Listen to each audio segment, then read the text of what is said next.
से नया chapter start हो रहा है।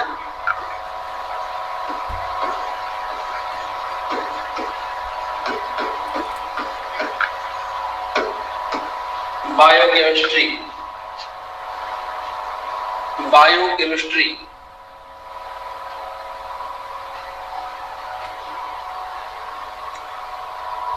तो बायोकेमिस्ट्री पहले डिफाइन कर लीजिए।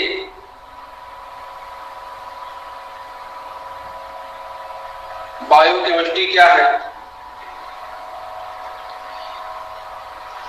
इनऑर्गेनिक केमिस्ट्री की वह ब्रांच जो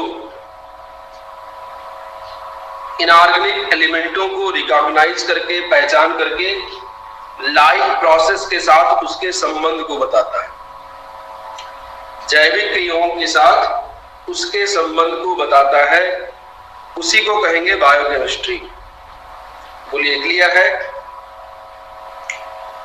साइंस की वह ब्रांच या केमिस्ट्री की वह ब्रांच जो मेटल्स को, इनऑर्गेनिक एलिमेंट को रिकॉग्नाइज करके लाइफ प्रोसेस के साथ उनके रिलेशन को बताता है, उसी को कहेंगे बायोकेमिस्ट्री। डिफाइन कर लीजिए, फिर देखिए, लिखिए the branch of science, the branch of science that relate, the branch of science that relate inorganic chemistry,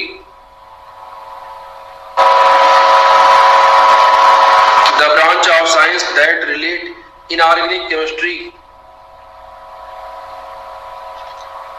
with life process, with life process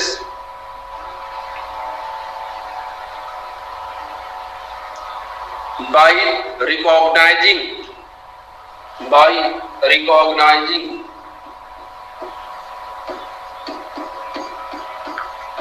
पहचान करके, by recognizing the role of metal। चलिए फिर से देखिए, the branch of science that relate inorganic chemistry, the branch of science that relate inorganic chemistry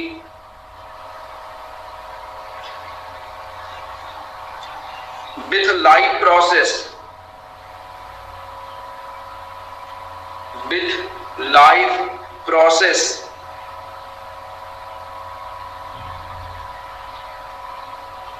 by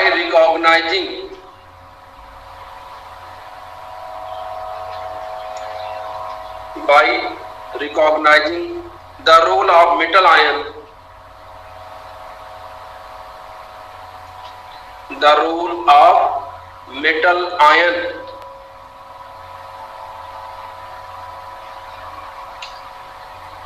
in a normal growth, in normal growth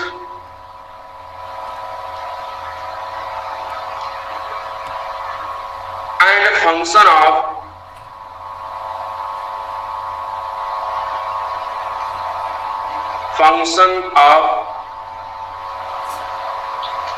biological system,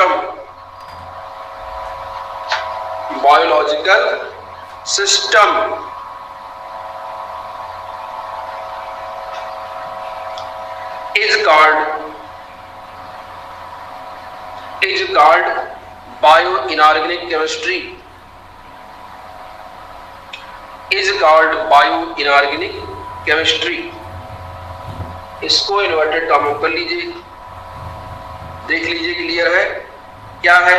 the branch of science that relate inorganic chemistry, science की वह branch जो inorganic chemistry को relate करता है।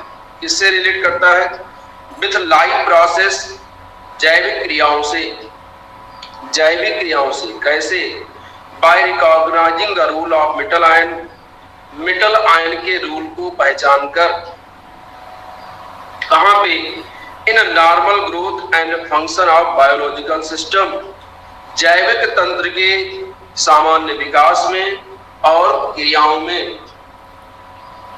ऐसे science के branch को कहते हैं बायो इनऑर्गेनिक केमिस्ट्री। बोलिए क्लियर है? ठीक है भाई, कमेंट कीजिए।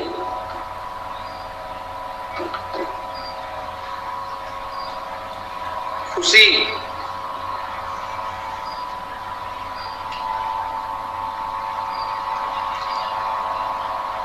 गीता, चलिए आगे लिखिए, हेडिंग डाल लीजिए, elements in biological system. Elements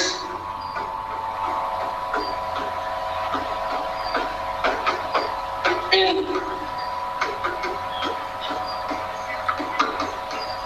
biological system.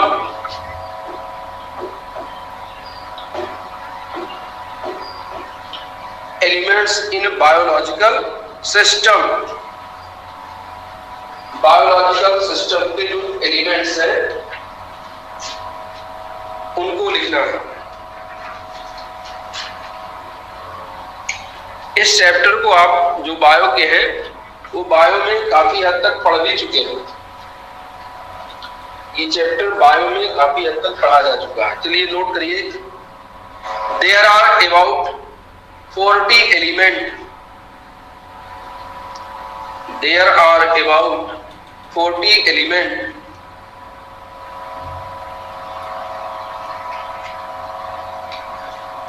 involved in a life process. Involved in a life process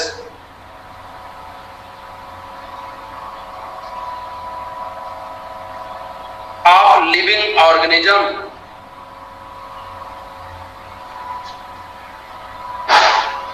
Living organism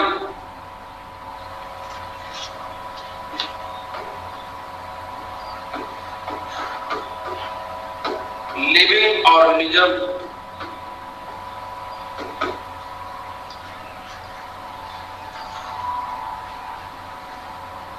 out of which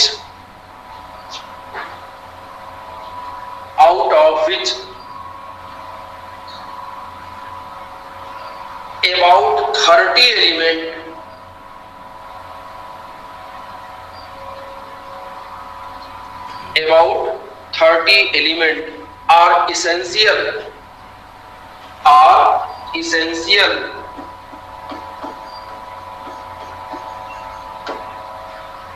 30 element are essential for healthy human being. For healthy human being.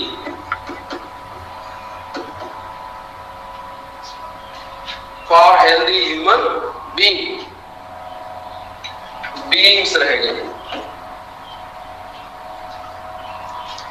तो क्या लिखे? There are about 40 element involved in life process।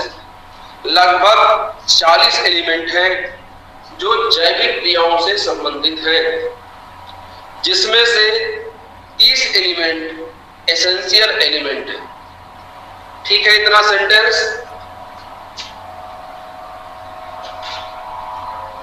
लगभग 40 element हैं जो जैविक क्रियाओं में participate करते हैं, इन्वॉल्व होते हैं, जिसमें से 30 इंपॉर्टेंट है। तो अगले लाइन देखिए, दीज आर, अब सिंबल सबका लिखिएगा, सिंबल नाम बोल रहे हैं, सबका सिंबल लिखिए। These are sodium Na, potassium. These are sodium, potassium, magnesium Mg, calcium, vanadium V, chromium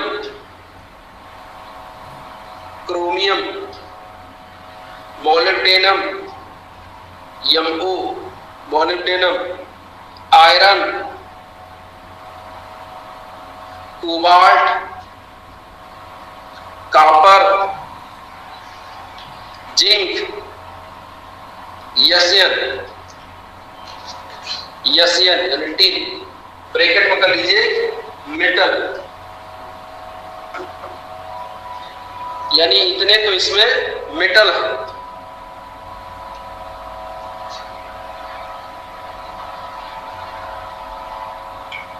bracket में कर लीजिए मेटल, यानी इतने तो मेटल हैं।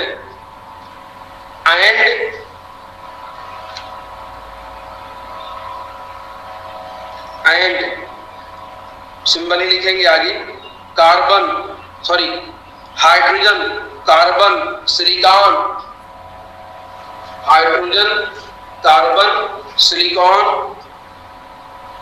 SI, nitrogen, phosphorus, oxygen, sulphur, selenium, SE, selenium, chlorine, FCl, Br and I, bracket में कर लेंगे नॉन मेटल। एक बार फिर से सुन लीजिए, these are sodium, potassium, magnesium, calcium, vanadium, chromium, molybdenum, iron, cobalt, copper, zinc and यसियन, यह मेटल।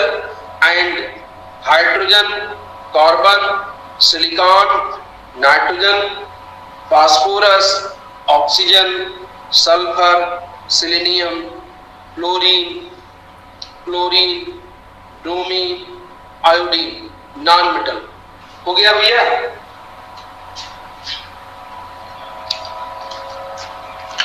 ठीक है, इतना नोट हो गया?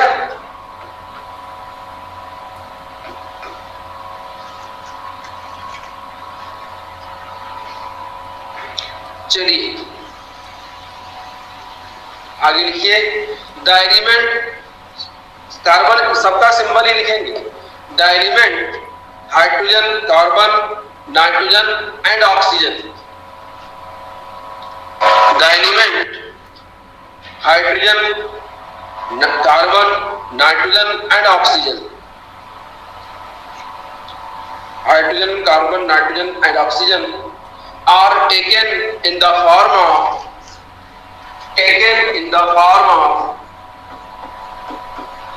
protein,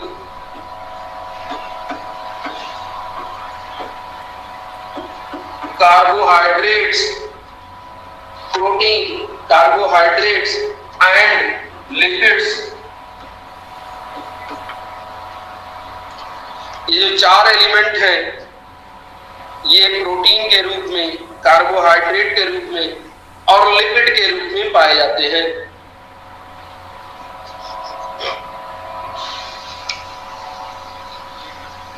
These are major constituent,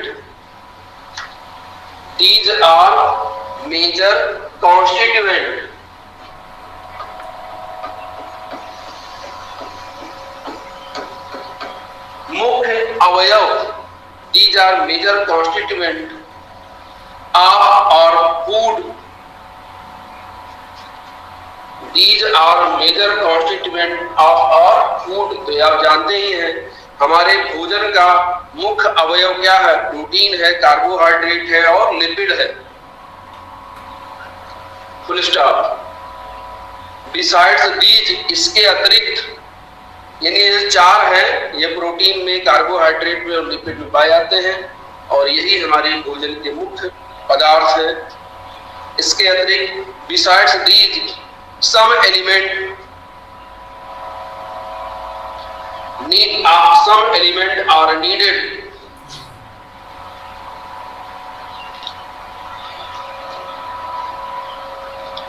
besides these some elements are needed more than 1 milligram in our body। 1 milligram, more than 1 milligram in our body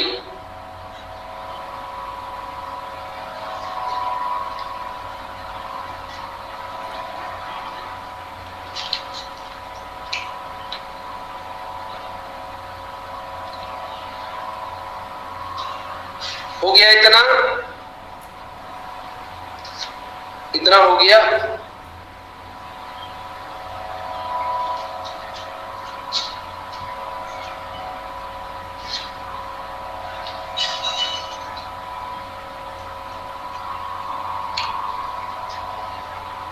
अगले line लिखिए, these elements are divided into two categories. These elements are divided into two categories. इन एलिमेंटों को दो category में divide किया गया है।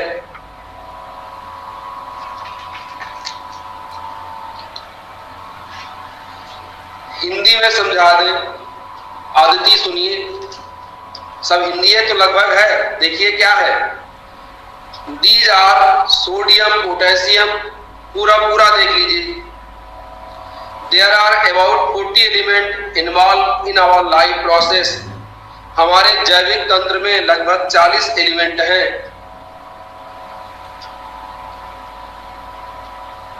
जो involve हैं, जिनके द्वारा जैविक क्रियाएं होती हैं, जिसमें से 30 एलिमेंट इसेंशियल हैं ह्यूमन बीइंग के लिए, मानव के लिए।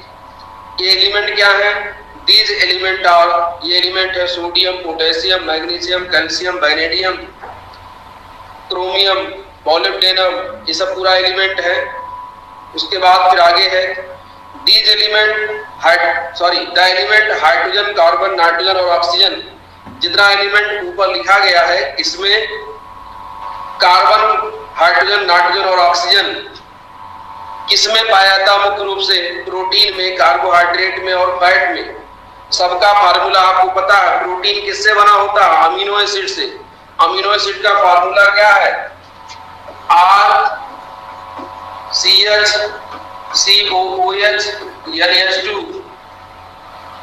अल्फा अमीनो एसिड, तो अमीनो एसिड में देखिए सब आ गया। इसमें क्या क्या आया? हाइड्रोजन आया, कार्बन आया, नाइट्रोजन आया, ऑक्सीजन आया। कार्बोहाइड्रेट के रूप में मुख्य रूप से जो मूल कॉन्स्टिट्यूएंट है उसको ग्लूकोज, फ्रक्टोज दे सकते हैं। इसमें क्या है? कार्बन और हाइड्रोजन है। लिपिड में कार्बन, हाइड्रोजन और ऑक्सीजन है। तो मुख्य अवयव ये जो 4 एलिमेंट हैं, ये मुख्य रूप से प्रोटीन, कार्बोहाइड्रेट, लिपिड के रूप में लिए जाते हैं, के रूप में पाए जाते हैं। फिर आगे है, इनके अतिरिक्त कुछ और एलिमेंट हैं जिनकी कम मात्रा, इससे तो पूरा बॉडी स्ट्रक्चर ही है, प्रोटीन से पूरा बॉडी बना है। कार्बोहाइड्रेट ऊर्जा के रूप में लिया जाता है, लिपिड्स का भी वही रूप है। इसके अलावा कुछ और एलिमेंट हैं जिनकी लगभग 1 मिलीग्राम की या उससे थोड़ा अधिक की आवश्यकता होती है। इसके आधार पर इसकी 2 कैटेगरी है। आदिति क्या हिंदी में जानना है? इसके अलावा और क्या हिंदी में डालना है?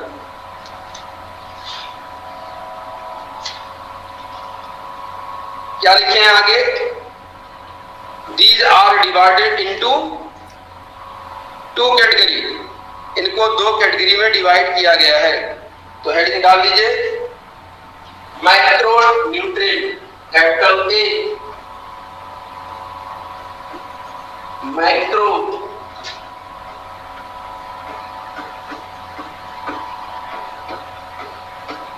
Nutrients, MACRO, micro nutrients, bracket में कर लीजिए।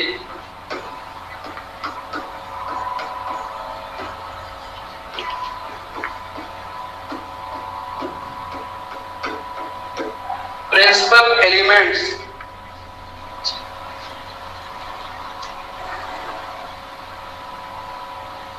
प्रिंसिपल एलिमेंट्स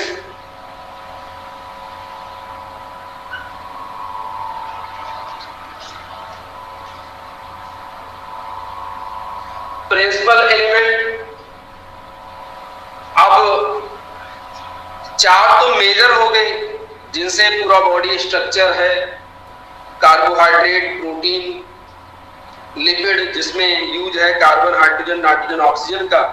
इसके अलावा जो एलिमेंट है उसकी 2 कैटेगरी है, एक तो है मैक्रो और दूसरा है माइक्रो। तो मैक्रो वाला आप लिख रहे हैं मैक्रो एलिमेंट, यानी इसके अलावा 4 के अलावा जो एलिमेंट है उसको 2 श्रेणियों में बांटा दिया है। कुछ एलिमेंट ऐसे जिनकी जैविक क्रियाओं के लिए, ग्रोथ के लिए थोड़ा ज्यादा मात्रा की आवश्यकता होती है, और कुछ एलिमेंट ऐसे जिनकी बहुत कम मात्रा की आवश्यकता होती है। तो मैक्रो एलिमेंट में वे एलिमेंट जिनकी थोड़ा ज्यादा मात्रा में आवश्यकता होती है। तो लिखिए those elements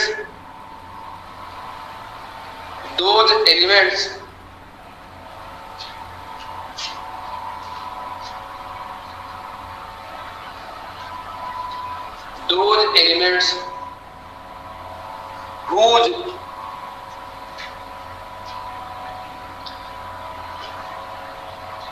large quantity is needed, those elements whose large quantity are needed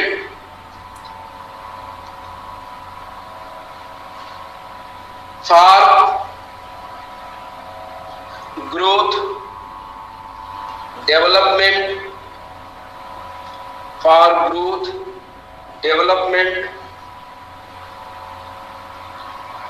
and biological function,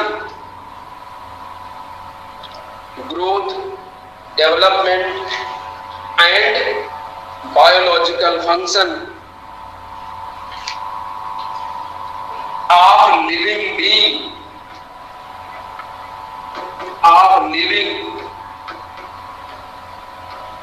beings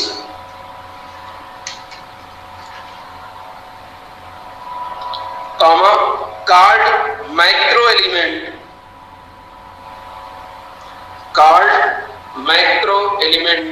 or principal element। इसको इन्वर्टेड कामा में कर लीजिए। वे एलिमेंट जिनकी अधिक मात्रा की आवश्यकता होती है ग्रोथ के लिए, डेवलपमेंट के लिए और जैविक क्रियाओं के लिए, लिविंग बीइंग जीवों के जैविक क्रियाओं के लिए, विकास के लिए, वृद्धि के लिए जिनके अधिक मात्रा की आवश्यकता होती है उसे कहते हैं मैक्रो न्यूट्रिएंट्स। ठीक है भैया? गीता, कुछ लोग सो रहे हैं भैया, शांत है। वे एलिमेंट जिनकी आवश्यकता विकास के लिए, वृद्धि के लिए और जैविक क्रियाओं के लिए अधिक मात्रा की आवश्यकता होती है। अच्छा, जग रहे। अब इन एलिमेंटों में हेडिंग डाल के शार्ट नोट आता है तो थोड़ा थोड़ा लिखिए। तो हेडिंग डाल लीजिए। पहला सोडियम,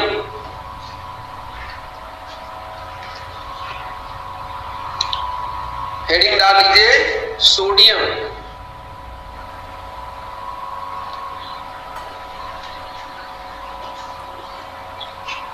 अब सोडियम आप जानते हैं, सोडियम की आवश्यकता शरीर को सबसे ज्यादा सोडियम क्लोराइड के रूप में आपको सोडियम मिलता है। सोडियम की कमी हो जाती है, देखिए कोई काम करके आता है तो उसको नमक चीनी पानी का घोल दिया जाता है। आगे इसका रोल अभी आप पढ़ेंगे। सोडियम क्या करता है? ऑस्मोटिक प्रेशर को शरीर में बैलेंस रखता है।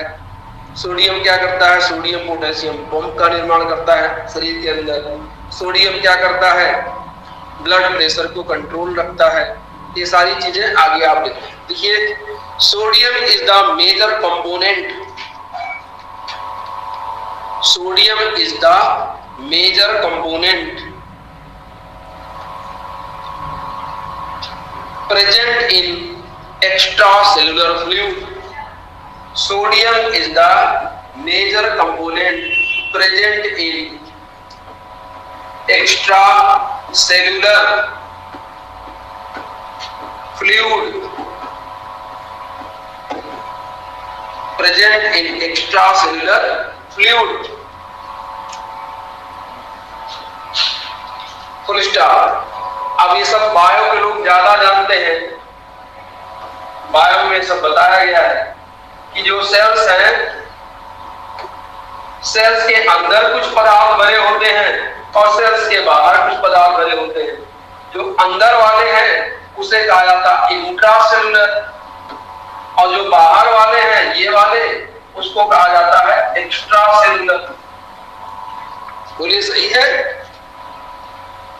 सोडियम एक्स्ट्रा सेलुलर फ्लूइड है, यानी सेल्स के बाहर दो सेलों के बीच जो द्रव भरे होते हैं, सेल्स के बाहर जो द्रव है उसमें ये पाया जाता है। तो हाँ चलिए लिखिए, sodium is the major component present in extra cellular fluid. Full stop. Total body sodium, out of total body sodium, out of total body sodium, शरीर के कुल सोडियम का, out of total body sodium, out of total body sodium content 50% is present in bone, 50% is present in bone। शरीर के कुल sodium का 50% हड्डियों में होता है, present in bone, comma 40% in extra cellular fluid, 40% in extra cellular fluid, and remaining 10%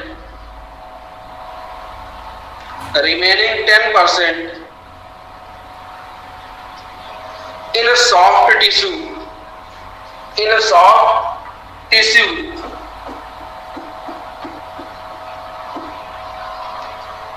मृदु ऊतकों में, soft tissue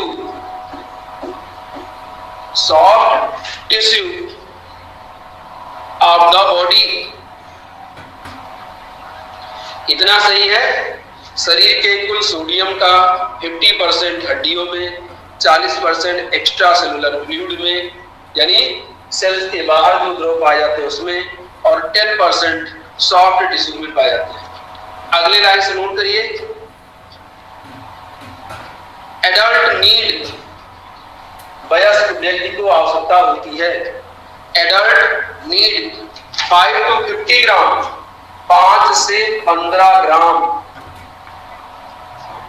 adult need 5 to 50 gram of the sodium per day.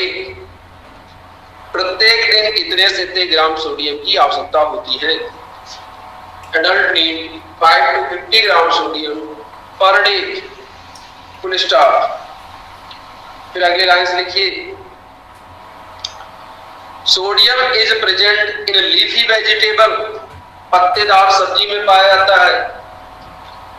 Sodium is present in leafy vegetable, carrot,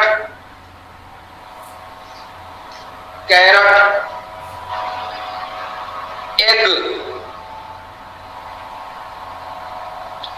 milk, butter, चीज,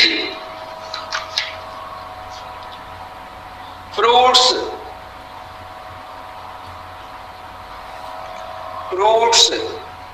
nuts, etc। Sodium इन सभी चीजों में पाया जाता है। Sodium is present in leafy vegetable, carrots, eggs, milks, butter, cheese, fruits, nuts, etc। सही है। फिर अगले लाइन लिखिए, it is mainly consumed in the body, by the body. It is mainly consumed by the body in the form of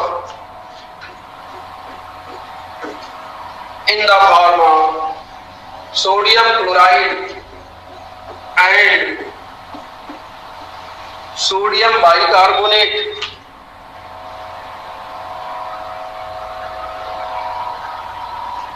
sodium chloride and sodium bicarbonate.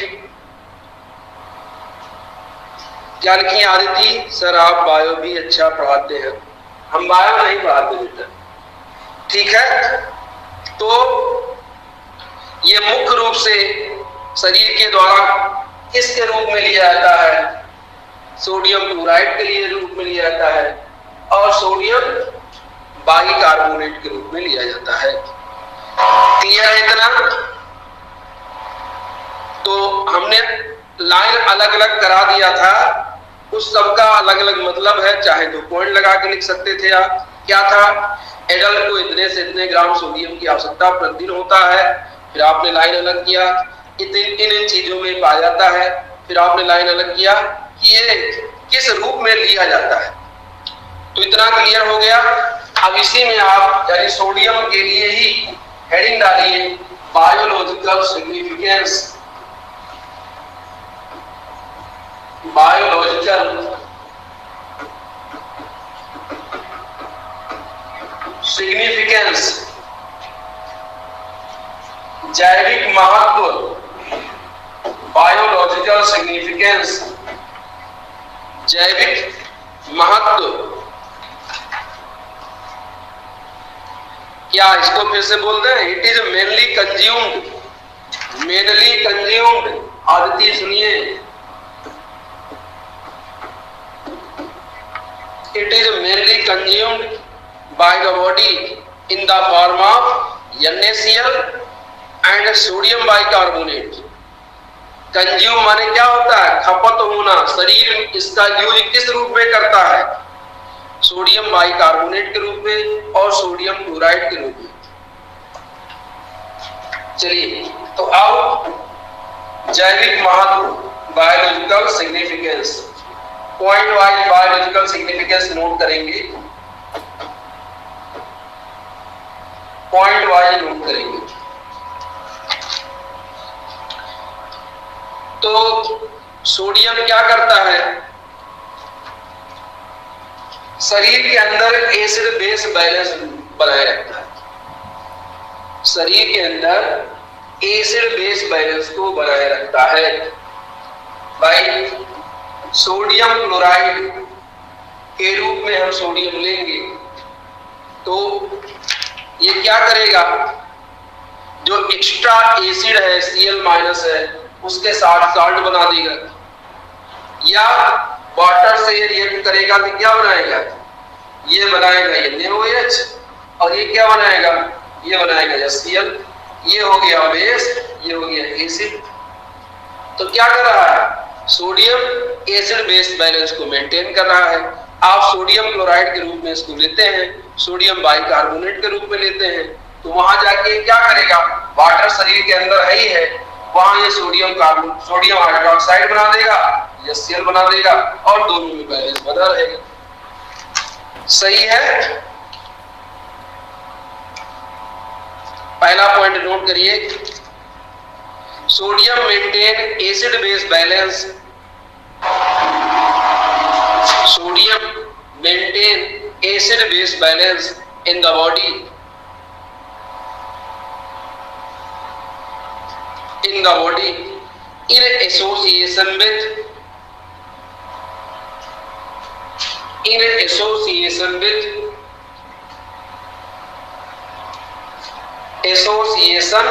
with chlorides and bicarbonates, in association with chlorides and bicarbonates। Geeta clear है? भाई sodium ion क्या करेगा? शरीर में chlorides की access है Cl- उससे जुड़ जाएगा। बाइकार्बोनेट का एक्सेस है तो उससे जुड़ जाएगा, इससे जुड़ जाएगा तो भी साल्ट बनेगा, इससे जुड़ जाएगा तो भी साल्ट बनेगा, और इस तरह से जो भी एक्स्ट्रा होगा उसके साथ जुड़ करके एसिड बेस बैलेंस को मेंटेन रखेगा। और या अगर कमी हो गई है, बाय द वे एसिड की कमी हो गई है, तो NaCl डालेंगे। आप जानते हैं बॉडी के अंदर वाटर है, तो उससे रिएक्शन करके NaCl क्या बनाएगा, HCl देने लगेगा, NaOH देने लगेगा। गीता सही है? अब लग रहा गीता सुने।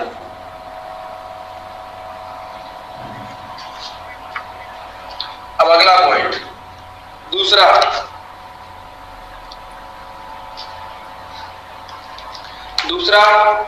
Sodium participate in A number of biological reaction. Sodium participate in A number of biological reaction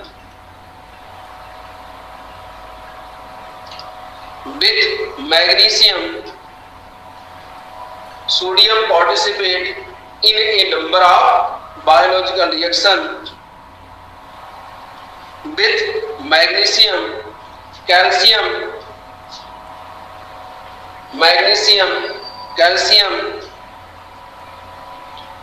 zinc, etc. Magnesium, calcium, zinc, etc.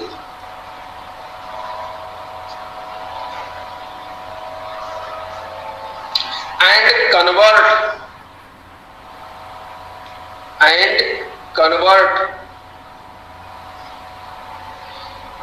insoluble compound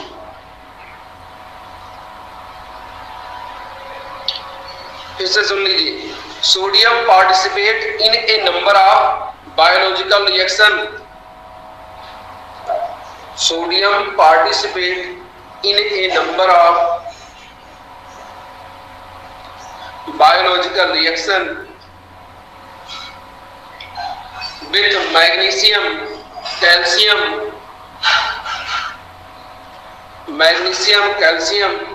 zinc, etc.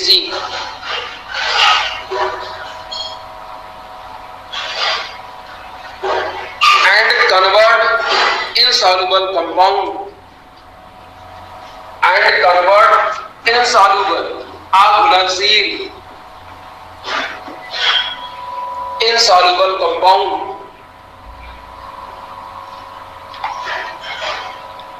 into soluble salt, insoluble compound into soluble salt, which are excreted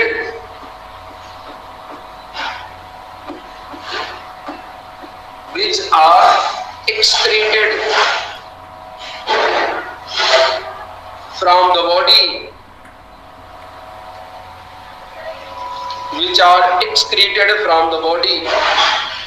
in the form of urine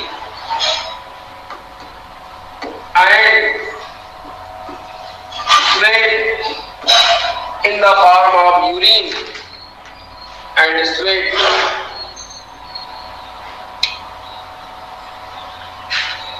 देख लीजिए क्या लिखे हैं, sodium participate in A number of biological reaction. Sodium magnesium के साथ, calcium के साथ, zinc के साथ ढेर सारे जैविक रिएक्शन में भाग लेता है, और जो अघुलनशील कंपाउंड है उनको सॉल्युबल कंपाउंड में, घुलनशील में बदल देता है, और फिर वो यूरिन के माध्यम से, पसीने के माध्यम से शरीर से बाहर निकल जाता है। सोडियम का एक बड़ा काम ये है कि शरीर के अंदर जो अघुलनशील पदार्थ हैं, सोडियम क्या करता है, उनके साथ सॉल्युबल कंपाउंड बना लेता है। जो मतलब शरीर में बहुत सारे ऐसे पदार्थ हैं जो वाटर में सॉल्युबल नहीं है, उसका रीजन आप सेकेंड ईयर में पढ़ाया गया, like dissolve, like concept, character match करता है तभी डिजॉल्व होता है। वाटर में वही कंपाउंड डिजॉल्व होंगे जिनमें आयनिक कैरेक्टर, क्योंकि वाटर में भी पसीना होगा आदिति, क्योंकि वाटर में आयनिक कंपाउंड ही डिजॉल्व हो सकते हैं। तो शरीर में बहुत सारे ऐसे कोवलेंट कंपाउंड बन जाते हैं अगर वो वाटर में डिजॉल्व नहीं होंगे तो शरीर से बाहर नहीं निकलेंगी। तो ये क्या करता है, सोडियम ऐसे कंपाउंडों को रिएक्ट करके आयनिक में चेंज कर देता है, और उसके बाद जब वो आयनिक में बदल जाएगा तो वाटर में डिजॉल्व हो जाएगा और फिर पसीने के माध्यम से, यूरिन के माध्यम से शरीर से बाहर निकल जाएगा। तो सोडियम का एक बड़ा काम ये है। नहीं तो क्या होगा, अगर ऐसा नहीं होता या ऐसा नहीं हो तो शरीर में पदार्थ जमा होते जाएंगे, शरीर में पदार्थ जमा होते जाएंगे जो कि बॉडी के लिए हानिकारक है। तीसरा पॉइंट लिखिए, इट मेंटेन विस्कोसिटी।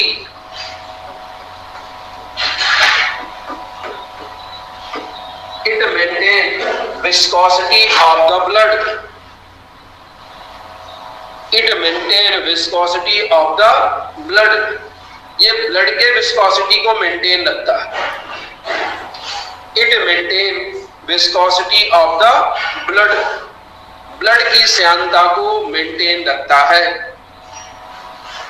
ब्लड की विस्कोसिटी मेंटेन नहीं रहेगी तो ब्लड का फ्लो बाधित हो जाएगा और जिससे ब्लड प्रेशर क्रिएट होगा, हार्ट अटैक आ जाएगा। तो इसमें भी इसका बड़ा रोल है।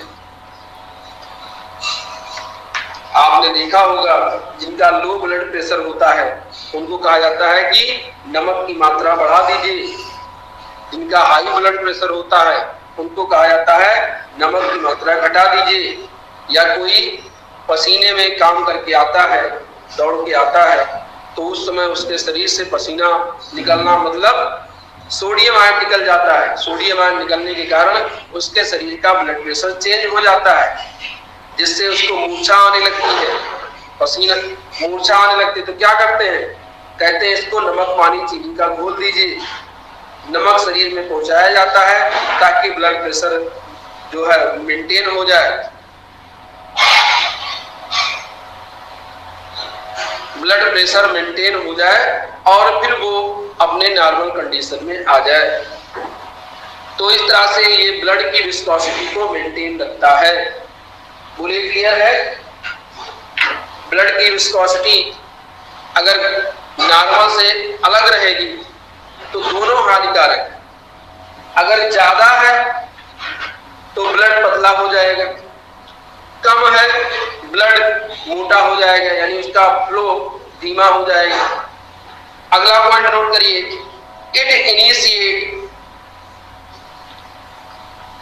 Initiate and maintain heart beat. It initiate and maintain heart beat.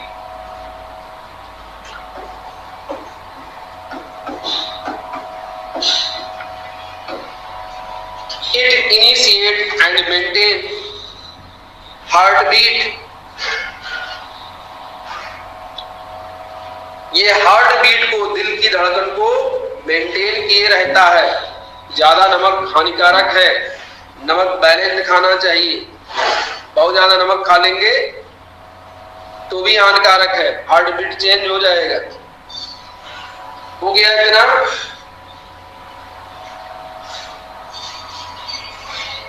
और अगला पॉइंट है, it protect body. It protect body from excessive fluid loss. From excessive fluid loss.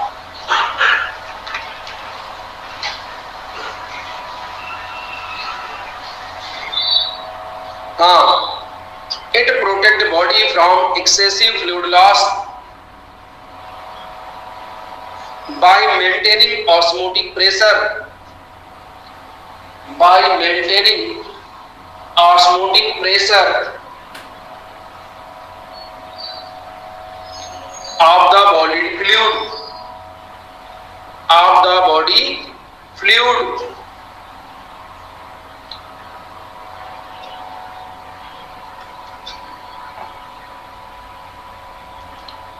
Of the body fluid. एक बार फिर से देख लीजिए, it protect body from excessive fluid loss by maintaining osmotic pressure of the body fluid. ये body fluid के osmotic pressure को maintain रखता है, जिससे फ्लूइड का लॉस नहीं होता। ये सब चीजें आप बायो में पढ़े हैं कि जैसे अंगूर है, उसको अगर कंसंट्रेट NaCl सॉल्यूशन में डाल देंगे तो क्या होगा, अंगूर के अंदर से पानी बाहर निकल आएगा। और किशमिश में को पानी में डाल देंगे तो बाहर से पानी किशमिश के अंदर चला जाएगा। इसका कारण क्या है, ऑस्मोटिक प्रेशर। तो वैसे ही सेल्स के ऑस्मोटिक प्रेशर को मेंटेन रखता है। नहीं मेंटेन रखेगा तो या तो सेल्स ज्यादा पानी ले लेगा, फूल जाएगा, और या सेल से पानी बाहर निकल जाएगा, पिचड़ने लगेगा। तो सोडियम क्या करता है, उसको मेंटेन करता है। इसीलिए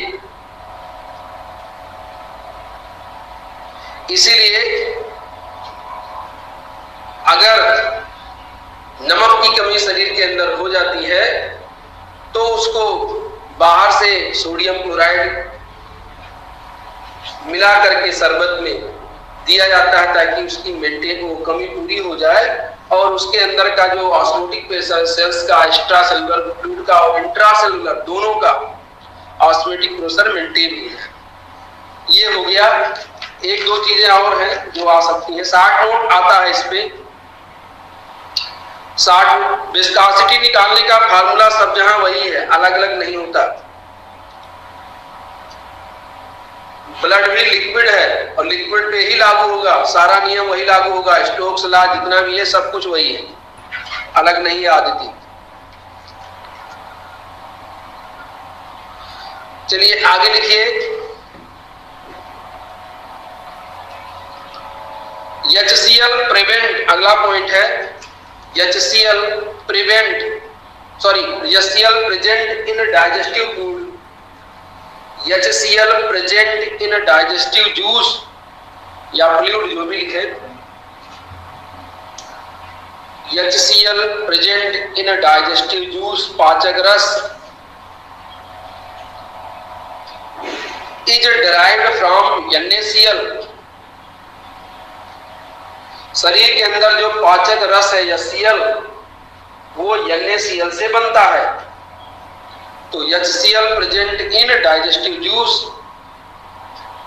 is derived from NaCl present in the blood, present in the blood.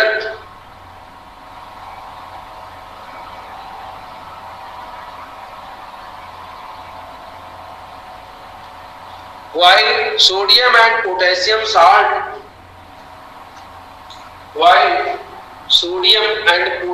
salt, present in the blood, sodium and potassium salt present in the blood make pancreatic juice,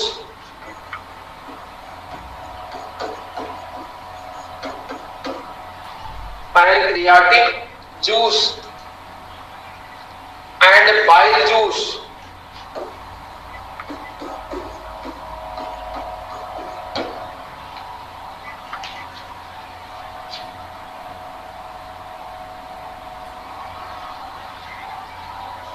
तो ये हो गया सोडियम का। देखिए कुछ मेन है जिसको ज्यादा लिखाएंगे। वैसे तो आपको 30 का लिखना चाहिए, तो 30 तो लिख नहीं मिलेगा, 30 एलिमेंट है तो सभी का लिखना संभव नहीं है। तो जो जो आने लायक है या जो जो आए हैं उनका बढ़िया डिटेलिंग करा दे रहे हैं, बाकी का शॉर्ट में करा देंगे। तो इसके सारे पॉइंट आज क्लियर हुए, इसके सारे पॉइंट क्लियर हो गए। एक हेडिंग डाल दीजिए ताकि कल भूले न। गीता, अब हेडिंग डाल दीजिए क्लिनिकल फीचर।